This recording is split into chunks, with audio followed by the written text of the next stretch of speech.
नमस्कार दोस्तों, मैं हूं विवेक और स्वागत करता हूं आपका विवेक डेली अपडेट्स के इस वीडियो में। तो आज हम लोग बात करेंगे एक वैकेंसी के बारे में जो यूपीएससी द्वारा रिलीज़ किया गया है। ये वैकेंसी है असिस्टेंट कमांडेंट की। तो इसके बारे में हम लोग जानेंगे कि ये होता क्या है, इसमें आप अप्लाई कैसे कर सकते हैं, इसके अलावा इसमें आपको क्या क्या एलिजिबिलिटी चाहिए, इसके सब के बारे में हम लोग डिस्कस करेंगे।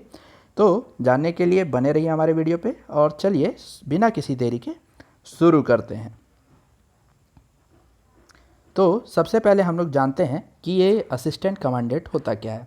तो असिस्टेंट कमांडेंट ग्रुप ए का पोस्ट है, ठीक है, और ये गैजेटेड ऑफिसर रैंक का पोस्ट है, ठीक। और इसमें अगर आप इस एग्ज़ाम को क्वालिफाई कर जाते हैं तो आपको 3 स्टार आपके कंधे पे मिलेंगे, ठीक है। और ये आपके इच्छा के अनुसार, जैसे आपको अगर सीआरपीएफ पसंद है या बीएसएफ पसंद है, इसके अलावा अगर आपको जो भी सीएपीएफ पसंद है, तो आप क्या कर सकते हैं कि आप उस सेना के साथ जुड़ सकते हैं और उसका असिस्टेंट कमांडेंट बन सकते हैं।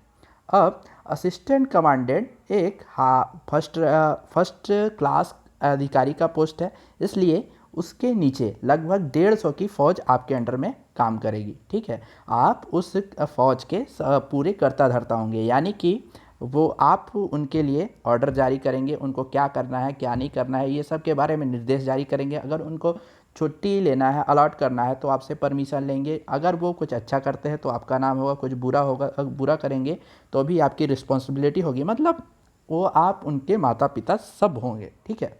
तो अब आप इस पोस्ट के लिए कैसे क्या प्रोसेस हैं और कैसे अप्लाई कर सकते हैं, इसके बारे में जानते हैं। सबसे पहले देखते हैं हम लोग एलिजिबिलिटी क्राइटेरिया के बारे में। तो सबसे पहले आपको नेशनलिटी होना चाहिए इंडिया का, ठीक है। आप भारत के नागरिक होने चाहिए। दूसरा, अगर आप मेल या फीमेल हैं, चाहे कोई भी आपका जेंडर हो, तो आप इसको भर सकते हैं। इसके अलावा एज लिमिट यहाँ पे 20 साल से 25 साल रखी गई है, ठीक है। अगर आपकी उम्र 20 से 25 साल के बीच है तो आप भर सकते हैं। और इसमें डेट भी दे दिया गया है कि अगर आप, और ये 20 से 25 साल क्या है, वो कब तक होना चाहिए, 1 अगस्त 2020 की स्थिति में, ठीक है। अगर आप 20 साल से ऊपर हैं और 25 साल से अंदर हैं 1 अगस्त 2020 की स्थिति में, तो आप इसके लिए एलिजिबल हैं। इसके अलावा आप 2 अगस्त 1995, ठीक है, इसके बाद अगर पैदा हुए हैं 2 अगस्त 1995 से लेके 1 अगस्त 2000 तक, ठीक, इसके बीच में अगर आप पैदा हुए हैं तो आप इसके लिए पूरी तरह से एलिजिबल हैं। और इसके अलावा गवर्नमेंट की तरफ से कुछ रिलैक्सेशन दिए जाते हैं एसटी एससी और ओबीसी को, तो उसके लिए आप लोग देख सकते हैं। अब इसके अलावा देख लेते हैं हम लोग इसके लिए एजुकेशनल क्वालिफ़िकेशन क्या लगेगा। तो आपको बैचलर डिग्री, यानी कि किसी भी सब्जेक्ट से और किसी भी यूनिवर्सिटी से जो मान्यता प्राप्त हो और उससे आप ग्रेजुएशन पूर्ण कर चुके हैं, तो आप इसके लिए एलिजिबल हैं। इसके अलावा यहाँ पे बोला गया है कि अगर फाइनल ईयर में क्या है कि अपीयर्ड हैं, आप एग्ज़ाम दे चुके हैं या देने वाले हैं, अगर आपका रिज़ल्ट नहीं आया है तो भी आप इसके लिए अप्लाई कर सकते हैं। लेकिन अगर आपको क्या करना होगा कि जब आप फिज़िकल के लिए जाएंगे इसमें, तब आपको वो सर्टिफिकेट पेश करना पड़ेगा जो आपको ग्रेजुएशन पूर्णता के लिए प्रूफ होगा, ठीक है। अब इसके अलावा देख लेते हैं कि हम लोग कि इसमें फ़िज़िकल स्टैंडर्ड क्या चाहिए। तो फिज़िकल स्टैंडर्ड चाहिए कि आपकी हाइट, अगर आप मेन हैं तो मिनिमम 165 सेंटीमीटर होना चाहिए, चेस्ट 81 सेंटीमीटर होना चाहिए और वेट एक्सेप्शन 50 केजी होनी चाहिए। जबकि वुमेन के लिए जो हाइट होगी वो 157 सेंटीमीटर होगी। इसके अलावा जो चेस्ट होगी, इसके लिए अभी कोई भी क्राइटेरिया सेट नहीं किया गया है। इसके अलावा आप लोग यहाँ पे देख सकते हैं, अगर आपका आई साइट और इसके अलावा यहाँ पे ईयर के बारे में, नोज़ के बारे में कुछ है, तो आप लोग इसको देख लेंगे। अब यहाँ पे लिखा हुआ है वेट के बारे में। तो वेट आपके हाइट के अकॉर्डिंग होना चाहिए, ठीक है। हाइट के अकॉर्डिंग, जैसा कि आपका जो बीएमआई है, अगर हाइट अच्छी है तो आपका वेट किस हिसाब से होना चाहिए, वो एक स्टैंडर्ड होता है, उसके हिसाब से अगर आप हों तो उसके आप इसके लिए एलिजिबल हैं। तो वो जो मेल के लिए और फीमेल के लिए दोनों के लिए अलग है। आपके लिए हाइट सेंटीमीटर जो भी हो यहाँ पे, तो उसके हिसाब से आप देख सकते हैं। और यहाँ पे एज दिया हुआ है, ठीक है, यहाँ पे एज दिया हुआ है कि आपकी क्या होना चाहिए, तो आप उसके हिसाब से इसको देख सकते हैं। आप लोग इसको स्क्रीनशॉट ले सकते हैं और देख सकते हैं कि आप इसके अकॉर्डिंग फिट बैठते हैं या नहीं। और अगर आप अब एलिजिबिलिटी क्राइटेरिया फुलफ़िल कर लेते हैं तो अब देखते हैं कि इसमें सिलेक्शन प्रोसेस क्या होगा, कैसा होगा, ठीक है, स्कीम कैसा है। तो सबसे पहले इसमें एक रिटन एग्ज़ाम होगा, ठीक है। रिटन एग्ज़ाम होगा जो 2 पेपर होंगे और वो दोनों पेपर सेम दिन ही होंगे, सेम डे में ही होंगे, ठीक है। जो कि यहाँ पे दिया हुआ है, ये डेट है 20 दिसंबर का, आपका एग्ज़ाम होना है 20 दिसंबर को।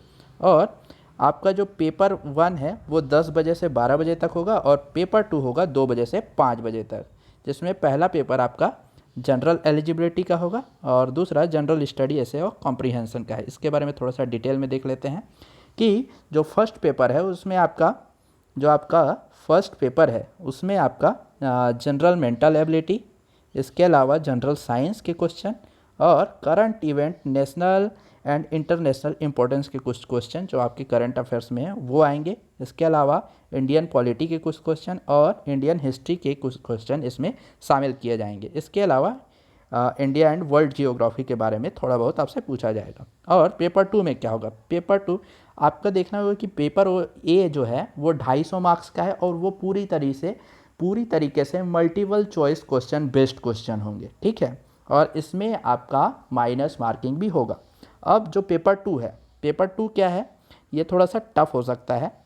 तो इसमें पार्ट ए और पार्ट बी होगा। पार्ट ए आपका 80 मार्क्स का होगा, जिसमें कुछ आपसे इंडियन हिस्ट्री के बारे में और फ्रीडम के बारे में और इसके अलावा कुछ सिक्योरिटी और ह्यूमन राइट के इशू के बारे में आपसे क्वेश्चन होंगे, जो कि क्या होगा आपका रिटन होगा, मतलब कि सब्जेक्टिव बेस पे होगा। इसमें आपको थोड़ा सा लिखना पड़ेगा, यानी कि इसमें जो आपका प्रेसिज राइटिंग है, इसके अलावा जो लैंग्वेज स्किल टेस्ट करने का इनका जो जैसे पैसेज है, प्रेसिज राइटिंग है, ऐसे लिखाएंगे आपसे, ठीक है। तो ये सब आपका पेपर 2 में होगा, ठीक। मतलब जो पेपर 1 है वो मल्टीपल चॉइस क्वेश्चन है और जबकि पेपर 2 क्या है, सब्जेक्टिव है। अब देख लेते हैं इसमें आपको फिज़िकल टेस्ट कैसा होगा। तो फिज़िकल टेस्ट के लिए आपको 100 metre race, 800 metre race, long jump और शॉर्ट पुट देना होगा, ठीक है। तो अगर आप 100 मीटर रेस हैं तो आपको, अगर मेल हैं तो आपको उसको 16 सेकेंड में पूरा करना होगा, फीमेल है तो 18 सेकेंड में पूरा करना होगा। और 800 मीटर रेस को आपको 3 मिनट और 45 सेकेंड में पूरा करना होगा। अगर आप फीमेल हैं तो आपको 4 मिनट और 45 सेकेंड में पूरा करना होगा। लॉन्ग जंप के लिए आपको 3 चांस मिलेंगे और उसमें आपको 3.5 मीटर क्रॉस करना है। और वहीं पे अगर आप फीमेल हैं तो आपको भी 3 चांस मिलेंगे और यहाँ पे 3 मीटर के लगभग आपको क्रॉस करना है। शॉर्ट पुट के लिए फीमेल के लिए ये नहीं है और ये सिर्फ मेल के लिए है, तो ये लगभग 4.5 मीटर का होगा, ठीक। यहाँ पे एक इम्पोर्टेंट मैसेज दिया गया है, इसको आप लोग पढ़ लेंगे, ठीक है, ये वाले लाइन को, ये बहुत ज़रूरी है। अब देख लेते हैं, अब इसके बाद क्या आएगा, इंटरव्यू। सबसे पहले आपका क्या हुआ, रिटन एग्ज़ाम हुआ। इसके बाद अब आपका क्या होता है, जो पीईटी है यानी कि फिज़िकल टेस्ट है, इसके बाद आपका इंटरव्यू होगा। अगर आप फिज़िकल टेस्ट सक्सेसफुली क्वालिफाई कर जाते हैं तो आपको इंटरव्यू के लिए बुलाया जाएगा। अब इंटरव्यू आपका 150 मार्क्स का है।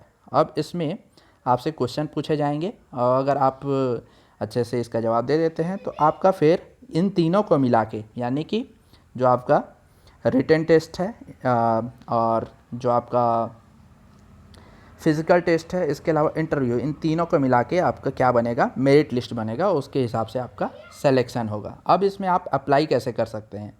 अप्लाई करने के लिए आपको upsconline.nic इस साइट पे जाके आपको एक फॉर्म दिखेगा, उसको आपको फिलअप करना है। और ये आप कब से कर सकते हैं, ये आप कर सकते हैं 7 सितंबर तक, अभी से लेके मतलब कि जो 7 सितंबर की स्थिति है तब तक आप कर सकते हैं।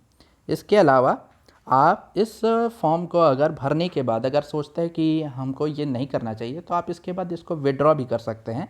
तो विड्रॉ करने के डेट जो है आपका 14 सितंबर से 20 सितंबर तक है, ठीक है। 14 सितंबर से 20 सितंबर के बीच अगर आपको ऐसा लगता है कि हमने फॉर्म भरा है लेकिन हमारी तैयारी नहीं हो सकती या फिर कोई भी अपरिहार्य कारण से आप एग्ज़ाम नहीं दे पाएंगे, तो आप इसे विड्रॉल भी कर सकते हैं, ठीक। इसके अलावा अब देख लेते हैं कि इसमें फ़ीस कितना लगेगा। तो फीस ST SC, ठीक है, ST SC और फीमेल कैंडिडेट के लिए ये बिल्कुल मुफ्त है, इसमें कोई भी फ़ीस नहीं लगेगा। और अगर आप जनरल और OBC मेल हैं तो आपको 200 रुपये का फ़ीस लगेगा, ठीक है। तो आप अगर आपको इंटरेस्ट है तो आप इसमें ज़रूर भरें। अब देख लेते हैं कि इसमें नंबर ऑफ़ वैकेंसी कितनी है और इसका एग्ज़ामिनेशन सेंटर कहाँ होगा। तो नंबर ऑफ़ वैकेंसी है जो आपको यहाँ पे दिख रही है। BSF के लिए लगभग 78 पोस्ट हैं, CRPF के लिए 13 है, CISF के लिए 69 है, ITBP के लिए 27 है, SSB के लिए 22 है। टोटल 209 पोस्ट यहाँ पे आपके लिए वैकेंट हैं। और आपका एग्जामिनेशन सेंटर जैसा कि आप यहाँ पे देख सकते हैं, तो आप इसको स्क्रीनशॉट ले लीजिए और आराम से देखिए। छत्तीसगढ़ के विद्यार्थियों के लिए रायपुर में सेंटर दिया जाता है, तो आप इस सेंटर को चूज़ कर सकते हैं या फिर अपने सुविधा अनुसार जहाँ भी आप रह रहे हैं तो उसको आप चूज़ कर सकते हैं। तो ये एक बहुत अच्छी अपॉर्चुनिटी है अगर आप आर्मी की तैयारी कर रहे हैं या फिर GD की तैयारी कर रहे हैं या फिर CDS की, इवन CDS की भी तैयारी कर रहे हैं, तो आप इसमें ज़रूर अप्लाई करें।